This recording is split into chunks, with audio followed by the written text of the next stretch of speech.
अगर तू बदलते रूपों भावनाओं में ही उलझा रहेगा तो तू अपने सच्चे अस्तित्व को कभी भी नहीं जान पाएगा।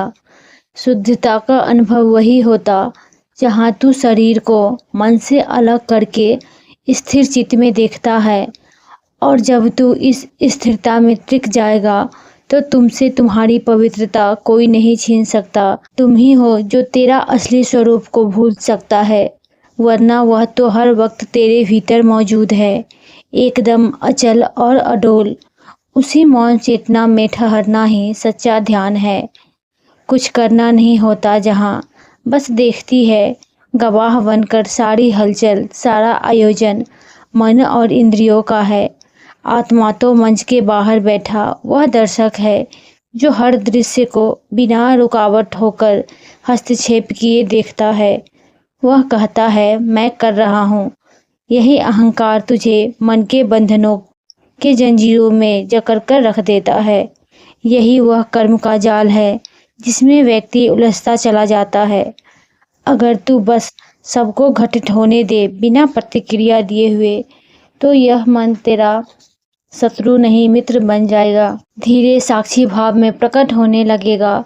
सोच जैसे सूर्य प्रकाश देता है लेकिन किसी के जीवन में दखल नहीं देता, हस्तक्षेप नहीं करता, वैसे ही आत्मा चेतना देती है, बस कर्मों से अछूते रहती है। जब तू सत्य को पहचान लेगा तब तू बिना कुछ भी किए पूर्ण हो जाएगा। यही सत्य की निशानी है, यही आत्मज्ञान की पूर्णता ही है। आत्मा न तो कोई छू सकता, न ही कोई हिला सकता, न ही किसी बाहरी घटना का असर उस पर पड़ता है। न अपमान का, न तारीफ का, न सुख दुख का। वह सदैव निर्लय रहती, जैसे कमल का फूल पानी में डूबा रहता फिर भी गीला न होता। जब उसमें स्थिरता टिक जाता है तो कोई भी बाहरी बात विचलित नहीं कर सकती। यही निर्लेपता उस मुक्ति है। जितनी भी उथल पुथल है तो भीतर एकदम शांत और अडिग रहना, यही सच्चा ध्यान है। तू बस अपने आप को यही आत्मा मान ले, उसे दूर हो जाएगा जिसे निर्वाण करते हैं, जहाँ कुछ न कुछ बनने की इच्छा, पाने की इच्छा प्रकट होती है। अज्ञान वश में मैं शरीर को मन वश इंद्रियों से जुड़ा मानता है और आत्मा को मुझसे अलग समझता है। यदि आत्मा वास्तव में मुझसे भिन्न होती और यदि मैं उसे प्राप्त कर लेता तो उसके प्रमाण प्रस्तुत करने की आवश्यकता होती। तब यह भी स्पष्ट करना पड़ता कि यह ज्ञान है।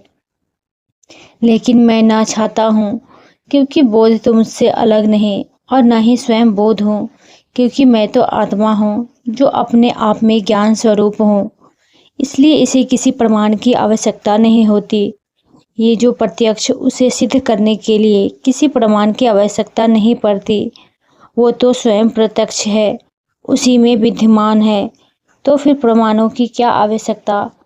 राजा जनक अपने आत्मज्ञान अवस्था का वर्णन करते हुए मुनि अष्टावक्र को समझाते हैं, मेरे लिए ना तो कोई छाता, न कोई प्रमाण, न कोई जानने योग्य वस्तु, सब बस संसारिक मोह का जाल है। तू इससे बाहर निकल और एक रस रह।